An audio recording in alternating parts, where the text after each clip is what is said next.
Welcome to Lovin The Loveboat, a fond and funny look back on the world's greatest cruise ship-based television show.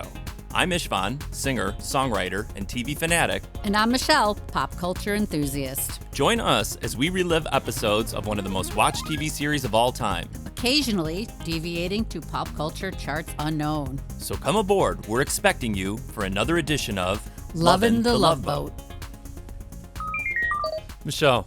Istvan. We did it. We did. We made it back in the traditional amount of time. I can't believe it. It's very exciting. Don't stop us now. We're on a roll. No, but where are we and where are we going and where were we headed last time? Because we are in the midst of a part 2 of two-parter. A destination cruise into the beautiful sights of Alaska for a wedding. Yes, a fancy, fancy wedding.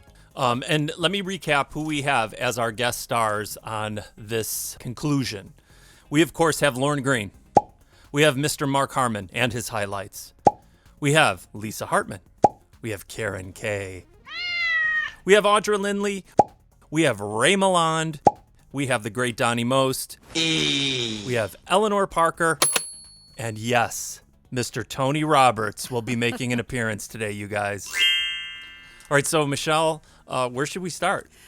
I think we should just jump right into the festivities of the wedding and get on with the bachelor and bachelorette parties. Well, did you notice anything in particular about these situations? situations? I noticed that the women's party was very boring.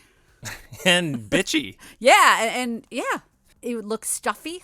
It was not fun, where the men's bachelor party was in the cool, I don't know if it was I was at the Pirates Cove Lounge. I don't know which bar it was in, but it was very cool and just more relaxed. And the women's was just like a weird, almost like a wedding shower.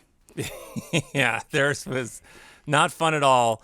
And my lady, Caren Kaye, a.k.a. Natalie, was making sure that it was a total and complete drag. So, where is little Carol? Or are we having the bridesmaid party without the bride? Don't worry, she'll be here. I guess it takes a long time to pull yourself together when all you're used to wearing are jeans, right? Sorry, I'm late. Oh, never mind. I'm sure no one noticed your breach of etiquette. Natalie, why don't you just blow it out your ear? But then on the other hand, Michelle, the dudes are having a blast. They sure are. Beers are flowing. Yeah, it really is like a pirate ship all of a sudden. It was. Because they're singing the classic song, and then Donny Most did a great, not a bad best man speech. He did a nice one, I think, right? He did. His character is very likable on this episode.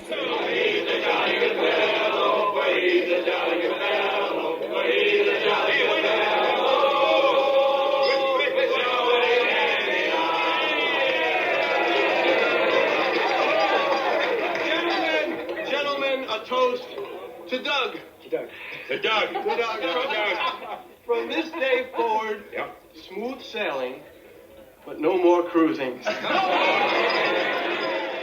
Now, Michelle, this part of the show and the cruise is very important to me because we have covered things that were ubiquitous on television, particularly sitcoms when we were kids, that you just don't see anymore. And this one had one of the best. Do you know what I'm talking about? I think I do. A woman jumping out of a cake. Yeah, a lady jumping out of a cake. You never see that anymore, I don't think. No. Or maybe, I'm not watching shows that's happening, but that was happening all the time. I doubt you'd see that on NCIS or Law and Order. I have no idea. It's just it's like, oh my gosh, wow, ladies jumping out of cakes at bachelor parties. That was always a thing.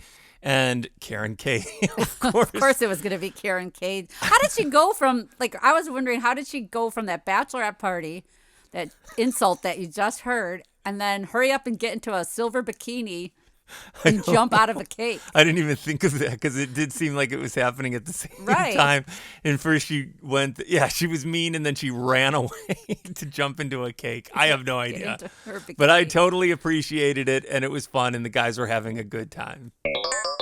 Yeah, one of the things, too, at the bachelor party, I don't know if he did it then, but I know that he did it in the first one. One of those things that you heard constantly is jokes about alimony. Oh, Doc. Doc. He throws those around like almost every single episode. And I don't know that you hear that so much anymore, but it's like they were everywhere. Well, Doc's been married, 4 times? Yeah, so but I he guess was having would know. he was having a hell of a time at the bachelor party. He was pretty drunk, I think, with his joking and his. He was having a good time. But you know what? Not all the older people were having a good time at this time. There are some serious moments, but they're also showing that there are maybe signs of other relationships mending themselves. And as the dad has a serious conversation with the bride-to-be, he then bumps into his ex-wife, and she kind of makes his day. Oh, Peter! I've been looking everywhere for you. I'd like you to come to the wedding.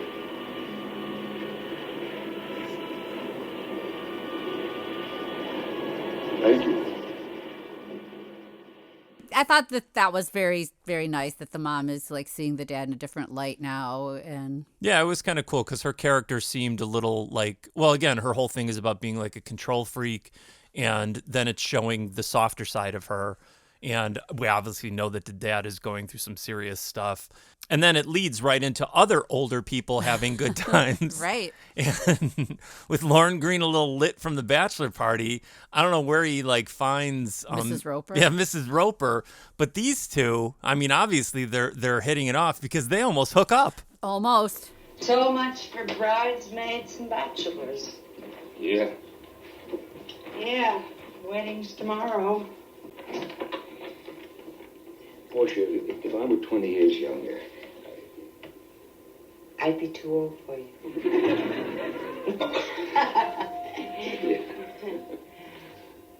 Oh no, I'm sorry. What were you going to say?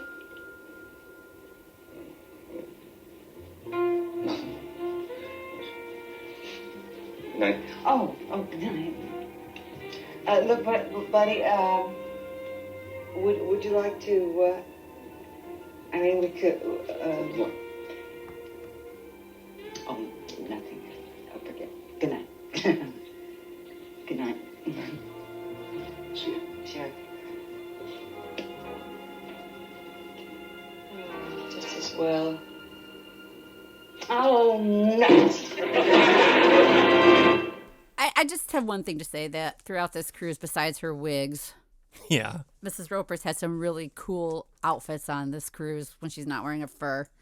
I think, well, we've covered this before. I think most of the time the people have really noteworthy outfits, whether they're garish or like actually really nice. I mean, I think they dress the people really cool. I mean, this is still 70s, which people mock that era for like terrible fashions, but I think the people always kind of look great. The jewelry is always, I never notice jewelry, and I always do on this show. Yeah, you're right. Jewelry is always big deal on this show. It's like a featured part of the outfit, and it really, whoever was the costume or whatever, I think did a great job, because she has like the other mom has like this killer other fur coat on with like a crazy collar, and it's like, it's really noticeable, but it also just works. Like, it looks good. It looks great on her. Especially considering, as I learned and reported on our last episode, that they had to buy these coats last minute because it was so cold. Yeah, and then filming. that makes it even more impressive, because if you had to scramble to do it and you're on location, they still found great stuff. I don't know. Everybody always looks really good to me. I agree. And you really notice it. And again, those are things that I don't normally pay attention to. And I like seeing like the captain in a pea coat on this episode. Now, Michelle, there's even more fallout from the bachelor party, as there usually is. Because Mark Harmon gets to show his like physical humor prowess by being totally comically drunk.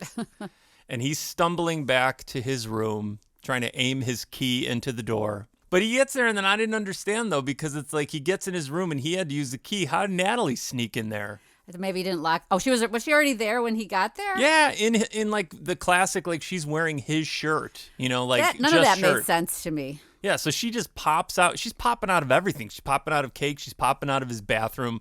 And then it's like she had every intention to like be with him that evening, which is really dirty. This guy's about to get married. It's terrible. It's so awful. I mean, this whole wedding I mean, this whole cruise is for this wedding. You know what I mean? And then you're going to destroy it? She's a scoundrel. She really is a terrible human. Yeah. And so she pops out and he just hits the bed with the goofiest expression on his face. So it doesn't work out for her because he's just useless. He has passed out completely. And then it becomes the day of the wedding. Oh, boy.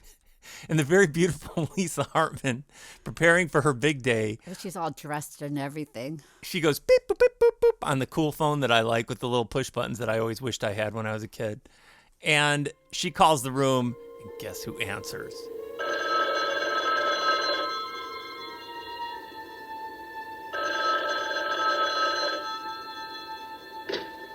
Yes. Hello?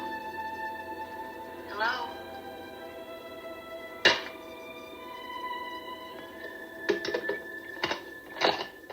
That whole scene stressed me out and gave me so much anxiety because you knew when the phone rang what was going to happen. Yeah, I did. I kind of figured that out.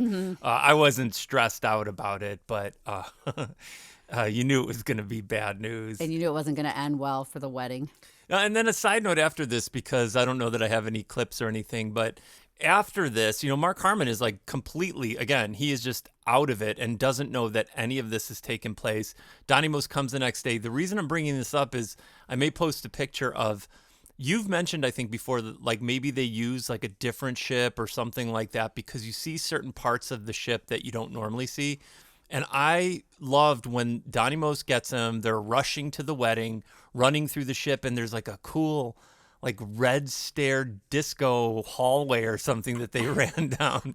Did you notice that at all? Yeah, I loved it. And I'll tell you, I don't know, like I would go on a cruise now, and I've seen, we watch a lot of videos on cruises. I would be so sad that it's not a 1970s style cruise ship with a lot of brass and like the red carpet and velvet. And what we've been watching, sometimes they do have like elements that are like that. They look more 80s than 70s, but like it's like they do have some things that definitely still harken back to that time.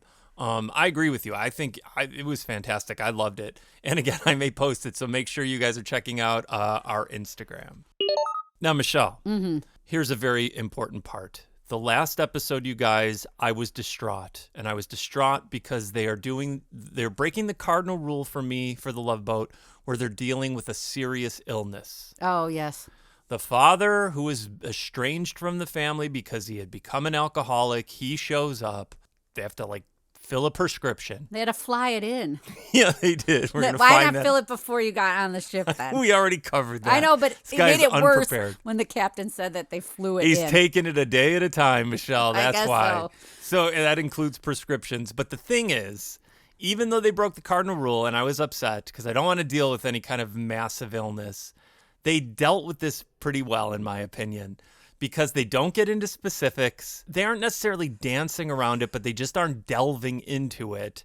And I super appreciated that. So yeah, because you don't really know what he's ill right. from. I guess, and I don't even guess. I don't need you guessing what it is. You'd have to look up the medication and see what it was used for. Columbo, get out of here. So it's like the captain shows up and he's like, again, they're all very cavalier about it. He pulls the prescription out of his pocket.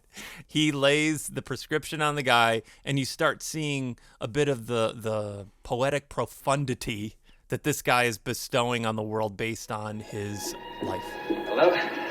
Oh, hello. Looks like you're going to a wedding. Well, so do you. I am? I'm glad. Oh, sorry it took so long. We had to have him flown in. Thank you. I had a talk with Dr. Ricker. You all right? Oh, yes, I hadn't quite run out. Obviously, I never mentioned it to anyone. No use having them worry about every little thing, you know? What you have is no little thing. If there's one thing I've learned in my life, it's the fact that everything is as big as you make it. Michelle, are you excited? It's wedding day. Oh, well, yeah. I'm a little stressed out at how it's going to pan out. Why? Weddings are wonderful. Don't be stressed out. There's nothing but joy and happiness. But wait, no, there isn't. Where's Carol? She ain't gonna be here. Buddy. Now, you two got a heap of talking to do. Now get back to the ship, son. Folks, I'm sorry. There ain't going to be a wedding. Carol changed her mind. don't know how I feel about her calling off the wedding like that. I know it's for dramatic effect for the TV show, but I didn't realize it was going to be a destination wedding outside. Like, I thought they were just going to get married on the ship. And Yeah, me the neither. I didn't location know was that. so nice, and everybody was there from the cruise ship. Then, was it Mrs. Roper that had to break that news? No. Because Lorne Green goes to the room to get That's get right. I her to forgot get all Lisa about that. Hartman, and She's already in jeans and a crying. t-shirt. Yeah, she's sobbing. Well, I mean, if you thought that like your fiance had just hooked up with this other woman the night before your wedding, you probably would be pretty upset, and you may call it off. Yeah, I would, but You just don't like to waste money. So I don't like to waste money, number one. True. My grandpa's money, my billionaire grandpa's money for you sure. go through with it anyway. Well, because this woman has been in trouble this whole cruise. It's not like it's just some random woman picked up the phone. So perhaps I would ask for an explanation just Yeah, because you might wanna there's so talk much about it. money at stake. Right. But then we wouldn't have a Love Boat episode had she done that. You know what? Your Uber frugality is vindicated. It is. Because, you guys, the twisteroo of twisteroos has taken place on this episode. And you know what? I absolutely loved the absurdity of it. I couldn't get enough. It took my where I always say people are always like on one episode, one cruise, all of a sudden they're going to get married. It took it like 10 steps further where these people great. actually got married and they didn't even kiss or anything. And then Wait, no, we're not even explaining what we're talking about. Hang on, you guys. If you didn't see it, let us let you in on what we're talking about. Oh, what a shame. I'm aching for those two kids. But if they're really in love with each other, they'll be back together again. And if they're not really in love with each other, then it's for the best. Still, it does seem a shame to let all this go to waste. Would have been a hell of a wedding. Yeah, I mean, you paid for the wedding. It just seems to me like there should be one. Yeah.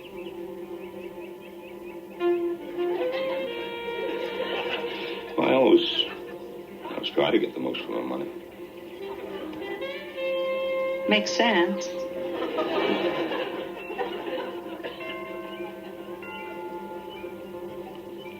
don't want it?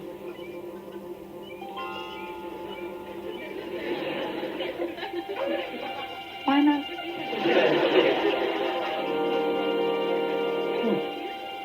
Why not?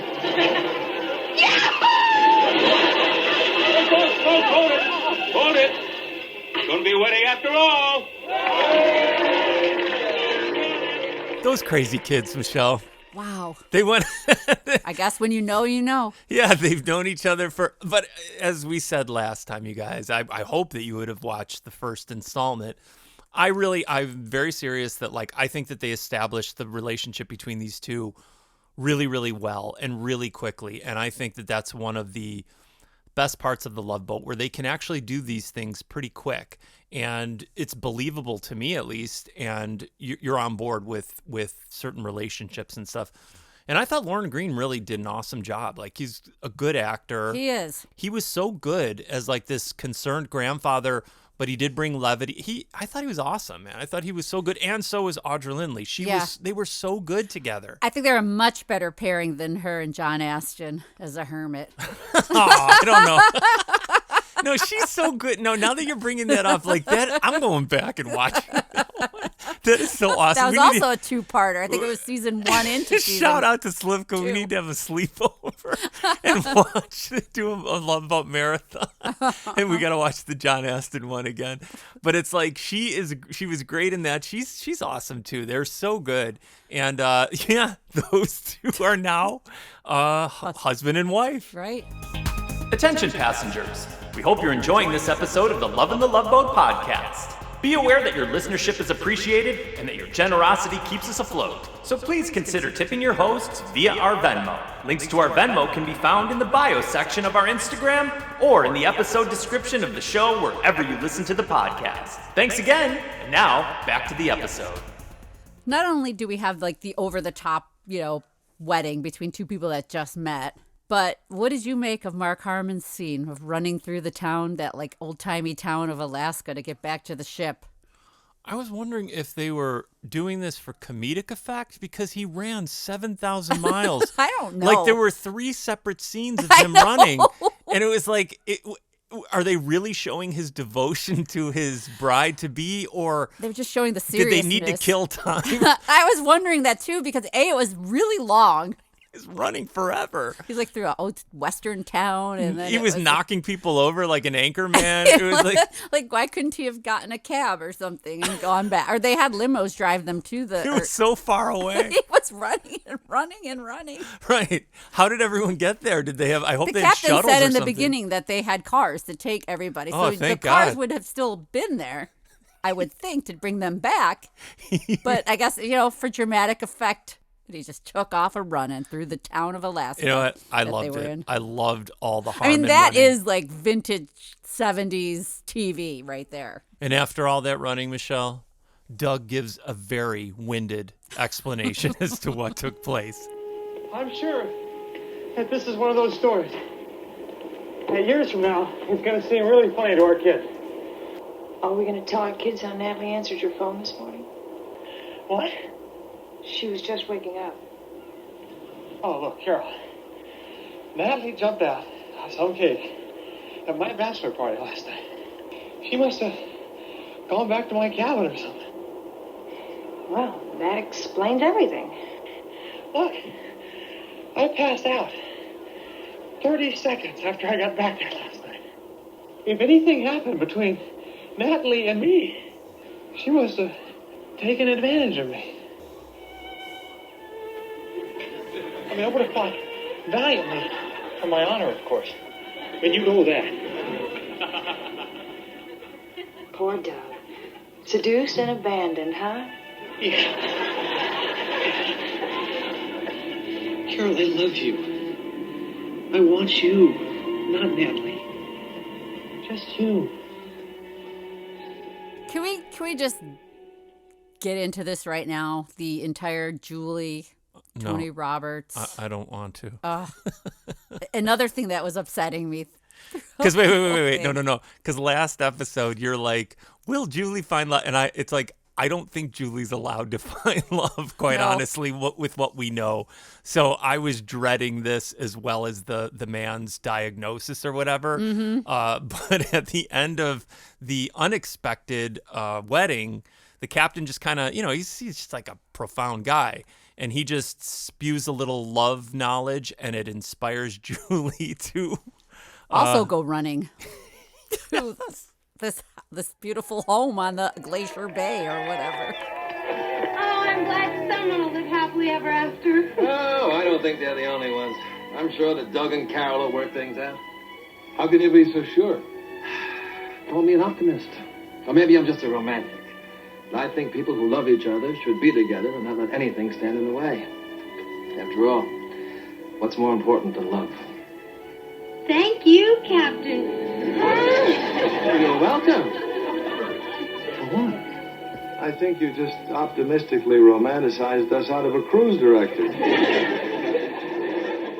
So Julie now is just like running off like crazy, like no phone call, no warning. She's going to go run off and find Tony in Alaska. She has made up her mind that that's what she's going to do. I have my trepidations about that. And all the while we're also missing, because we haven't talked about it, Donny Most likes Julie. Yes, he does. And he's just like this eternal, and he plays a nice guy really, really well. He does. Oh my God. He does it so great. He is such like a good best friend, and he's awesome in this as well. This is like, I loved everybody's performance in this episode, because it is a little rickety, I think this second installment in a way. They're kind of a little slapdash with some of the ways they're handling these things. Absolutely. Michelle, What? I'm going to challenge you, and I know you love being put on the spot. Can you please, you were commenting on the Mid-Atlantic, I think is what it's called, accent, which both the older people, the parents, possess. That's not quite English, It was mostly the mother. but the dad had some kind of an accent. I don't know what Cary it was. Grant Can you do it? accent. Tell me that we're broke. Istvan. We're Yeah. broke. Not that great, but You lost all of it? I can't do it at all. You've lost all the money? All of it? yes. Greed.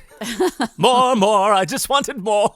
I didn't understand where the greed came in. I didn't either. Like, I didn't understand what I thought they was just doing. did bad like investments. I didn't know that it was like her.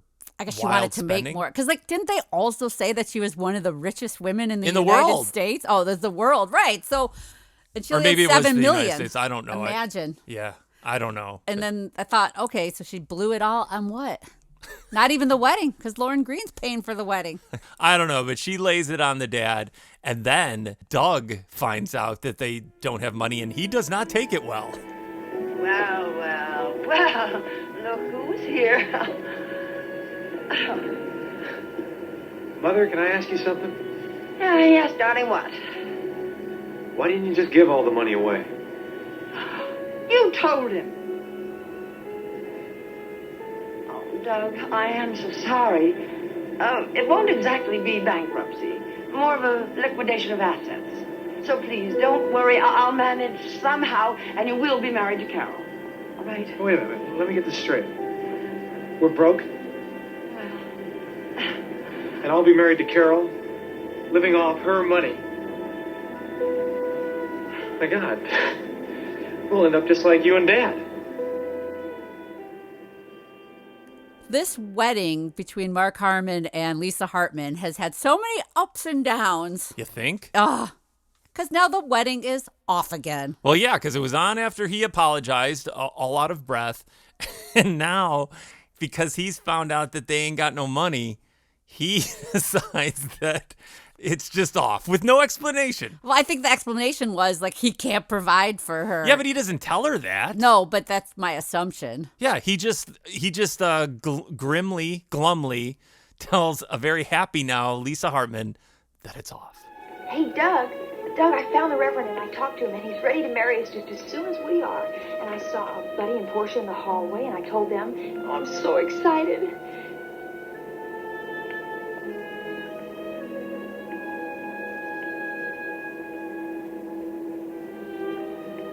We can't get married. It just wouldn't work out.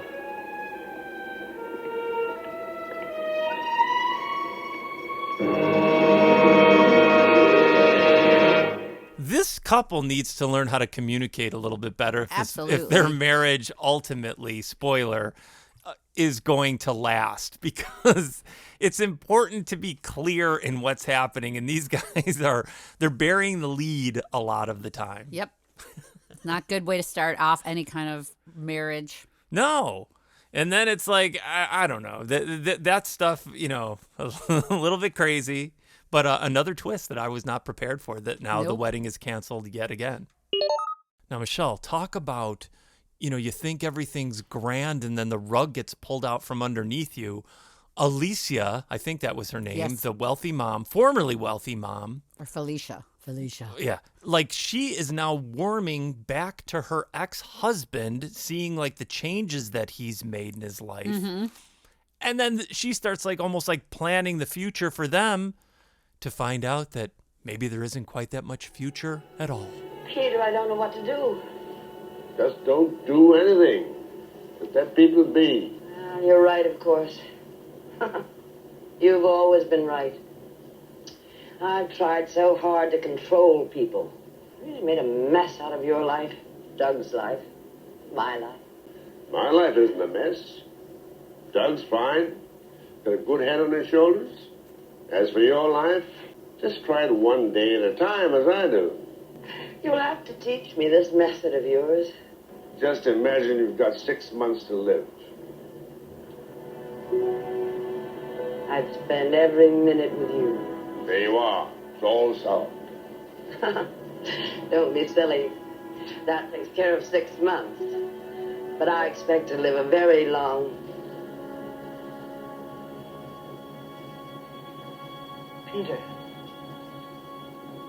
No.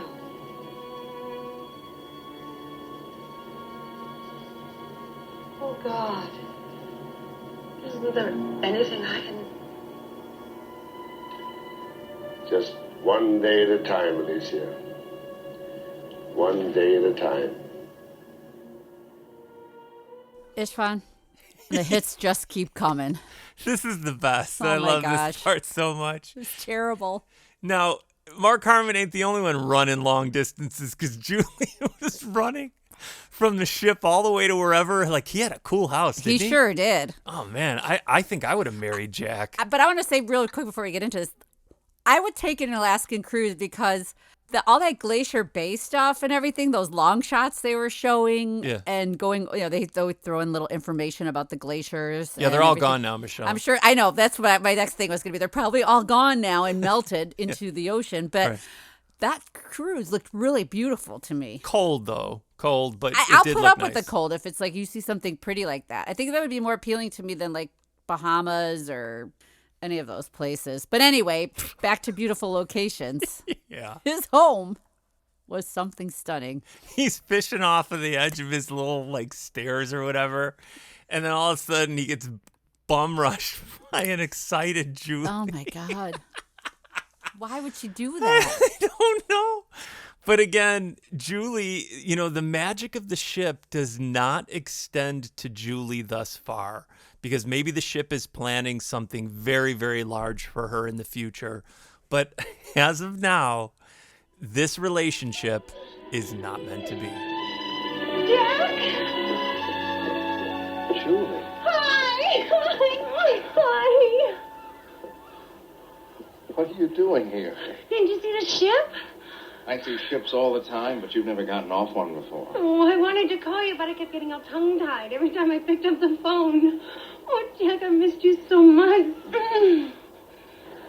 Julie, I sort of figured you had forgotten about us. You stopped writing. Oh, I know. I got confused, but I'm not anymore. Oh, Jack, I could never forget you. Letting you and the girls out of my life was the biggest mistake I ever made. Julie, we didn't know you were coming. For the longest time, I kept hoping you'd change your mind about marrying me. I kept thinking one day I'd get a letter saying you were on your way. But your letters never said that, and then they stopped coming.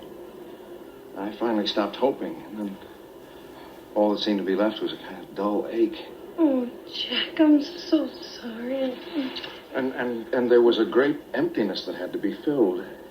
So when I met somebody who could fill that emptiness, I got married 2 months ago, Julie. Oh. Julie. No, that's all right. I'm all right. I'm really happy for you, really. The girls should be back soon. Do you want to... No.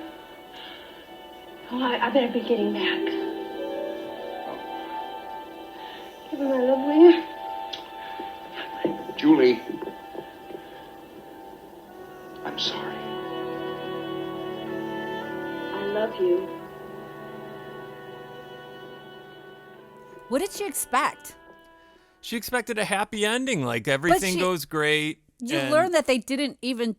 She stopped writing him letters. I think we have also... She couldn't pick up a phone? Listen, we have also decided, as wonderful as she is, Julie's a little touched in the head. I think she might be. She's a little unstable. She's young, maybe that's why. Yeah, she is a little unstable, and, maybe that's the thing. She's young, and she has yet to learn, how to kind of handle everything. Because if you stop writing to somebody... He's correct in that you're giving him the impression that you are no longer interested in and him. that you've moved on, and then he did just the very same thing. I will say, though, that she handled it kind of well, like dealing with that kind of like rejection basically is enough to make you like jump off the edge. That pier, right? Exactly. That's what I was thinking. And she just kind of like even her dramatic turn back one last time before she. Yes, I thought she did a really, really good job. And then she maybe she walks very slowly back to the ship and kind of lets the crew know the news. Attention! Here comes the bride to be. Hey, I've seen tears of happiness before, but this is ridiculous. Julie. I'll be okay, don't worry. He married somebody else. I'm just gonna have a real good cry, and then everything will be back to normal. About how long does a good cry take? I think a couple of weeks ought to do it. This is where you see the Love Boat is more like a family. They're kind of like her big brothers, and Yeah. they comfort her, and Yeah, I really like that. they maybe should have stopped her from doing it in the first place. Well, You you know. can't stop Julie when No, she's I made up her know. mind. Love is love. Yes. And that's the thing, though, is like we get Julie back. So as much That's as like true. you feel bad for her, you know that she's not leaving the show, and that makes me feel happy. One thing, like after all this, Julie is back talking to nice guy Donny Most. Yeah.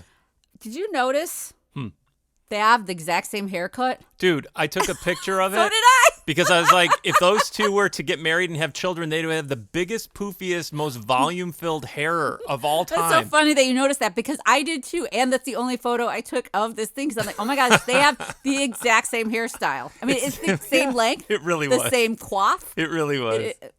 Everybody go back and look at when they're talking at night on the boat, and their hair is identical.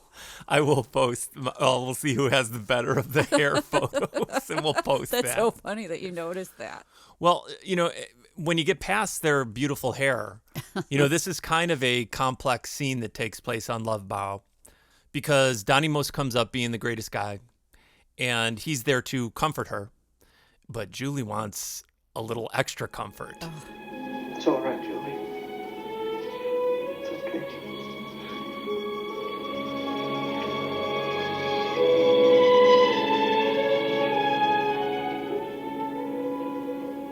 Julie, I really like you. I mean, I really like you. And, you see, I feel like we're pretty good friends, you know?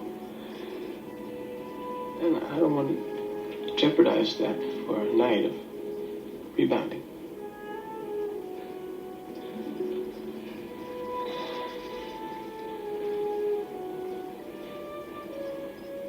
I can't believe this. Under any other circumstances, I think they'd have to hose me down with liquid helium to keep my hands off you. Maybe right now you need a friend more than a lover.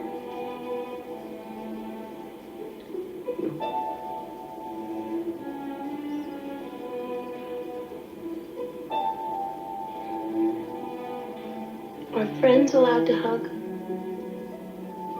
Oh, it's mandatory.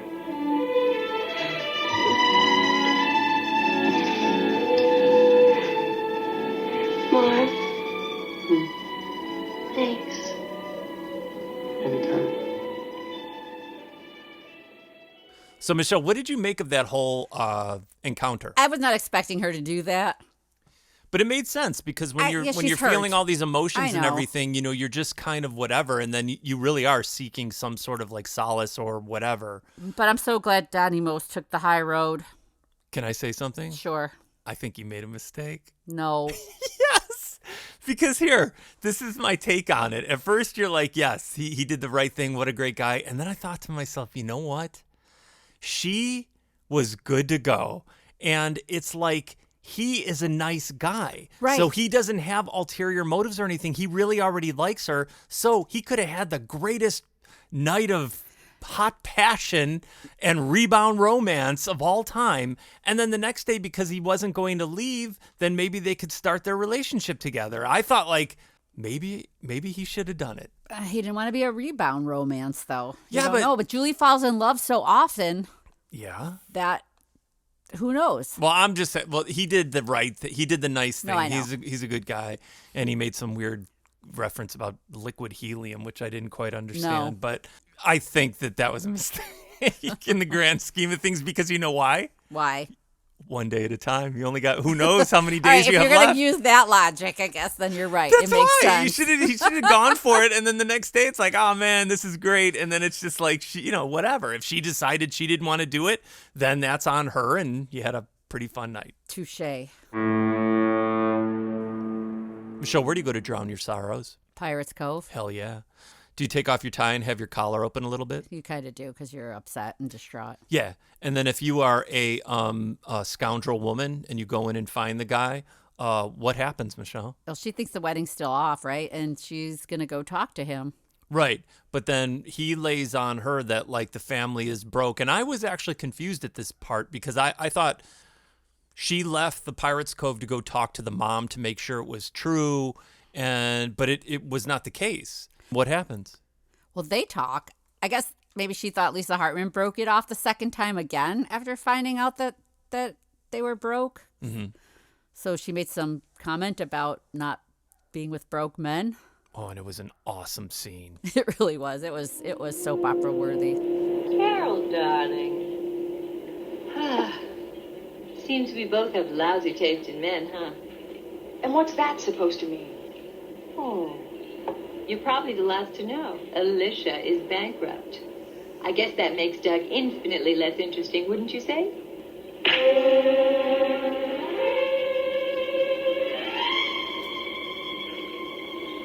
Ever the peasant? But the slap Michelle, it leads to the final and best reconciliation on the ship. Yes. A very sad sack Mark Harmon, because he's not going to be able to afford his highlights anymore because he's broke. Nope. But then again, we didn't mention that he's concerned that this is going to be a mirror image of the way he grew up, where the dad was living off the mom's money, and it True. makes him just like the dad, which you could understand. So I guess that does, I forgot about that, and that does make sense as to why he called the wedding off. Right, because that's a lot to deal with. Like, you had all these bad feelings about your father, and now you're just starting to get along with him again, but then it's whatever. That is pretty intense. But, see, the thing is, he's forgetting that Lisa Hartman is wonderful and that she grew up without money. She knows what it is to live without money. Right. And she goes to him and gives the weirdest speech about fresh vegetables I've ever heard in my life. Doug, I know about the money. I guess you think you're being gallant or noble or something. No, just practical. I can be practical, too. You know I hate all that money stuff. The best years of my life were spent in a cabin in the middle of nowhere, keeping house for Buddy and growing my own vegetables. Carol, that isn't valid. You don't have to do that anymore. Sure I do. Even a crazy man like you needs fresh vegetables.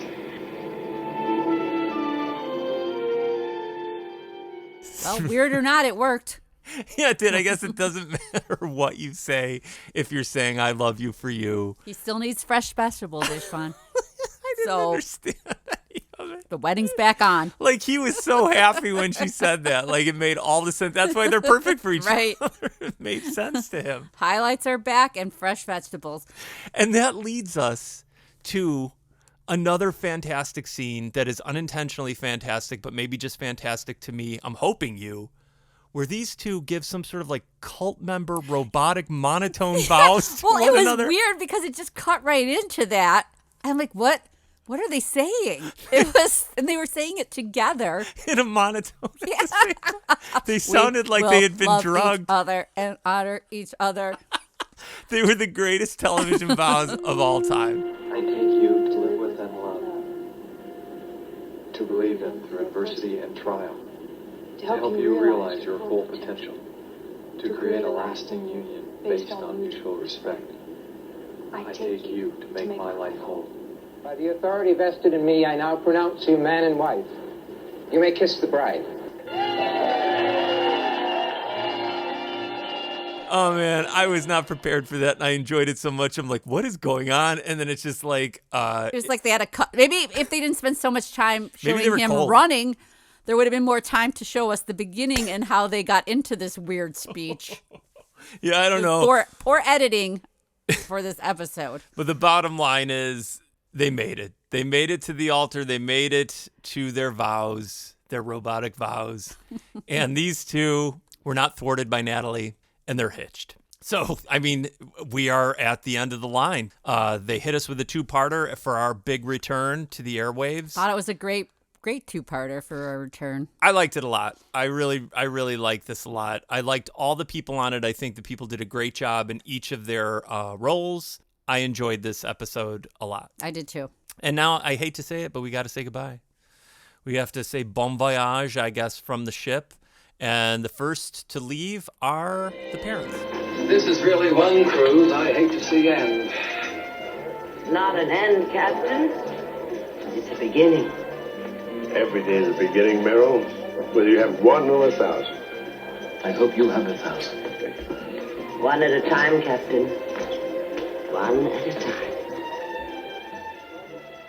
And again, these guys, they wrapped up this thing. I thought they did a great job. They didn't bum me out. These two are now going to be together. And I feel like the love of his wife is going to give him another 15 years on Earth. Very well. It could, because maybe the medication works, you know, one day at a time. He's not worrying about it. And sometimes that's all you need to do. And then they kind of threw it, they threw a little loop-de-loop at the end. It wasn't just all goodbyes, because they showed a funny little scene where Gopher, tries to, score.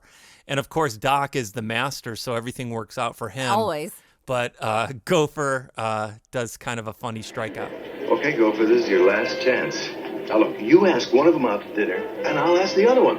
Yeah, but Doc, I still don't know which one to choose. But you better make up your mind, quick. Okay, I'll take Nancy. No, wait, Sandy. No, wait a minute, Nancy. I'll take. Go for it! All right, okay. I'm gonna take Sandy. I'll take Sandy. Okay, I'll take Nancy. Okay. Excuse me, how are you? You are so cute. Hey, I tell you, we have some waves out there you wouldn't believe.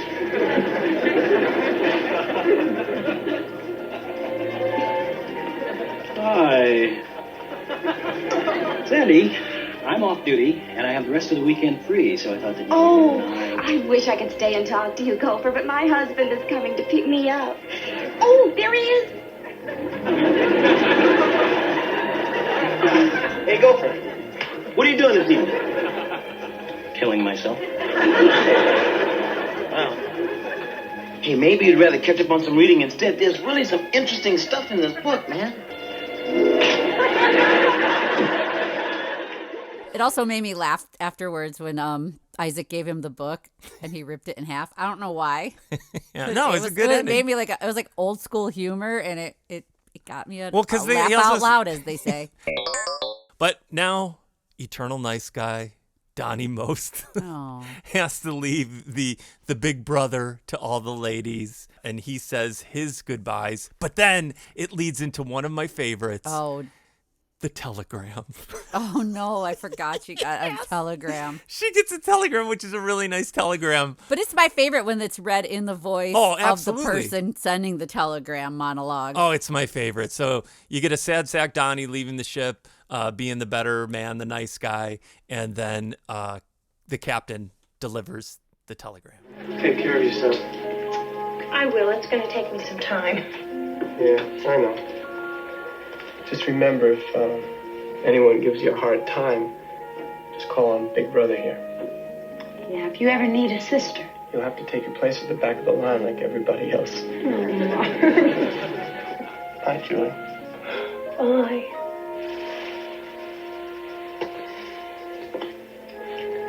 Bye. Bye. Julie. Yes, sir. This telegram came for you. Thank you, sir. You're welcome.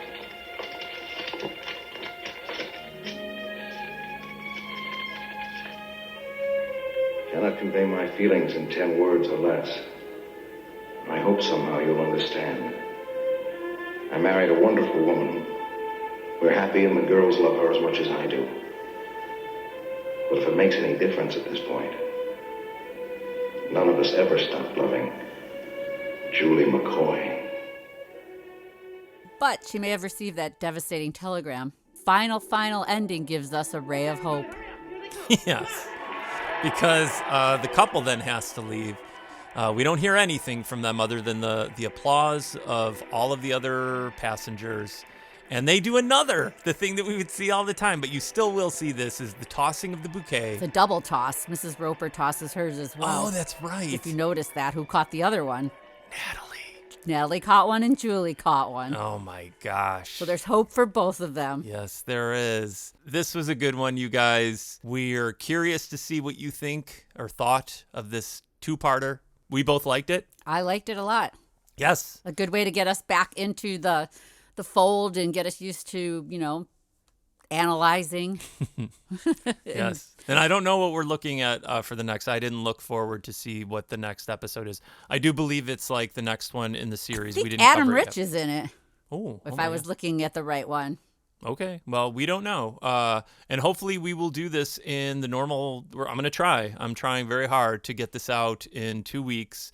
Again, if you guys want to help us, please, by all means, check out not only the Venmo, but I have put up the new GoFundMe, the new old GoFundMe. And I do believe I will have maybe even a PayPal option and a Zelle option very soon. Fantastic. Those are not up as of yet, but they will be. I'm trying to give people as many options to make it easy and put it on your terms. But we super appreciate you being here listening to the show. Yes. And we extra appreciate when you put your money where your mouth is and you help us keep the show afloat. So keep listening. Hopefully we'll see you in 2 weeks. But until then, I am Istvan. And I'm Michelle. Captain Stubing, please come to the bridge. And we are Lovin' the Loveboat.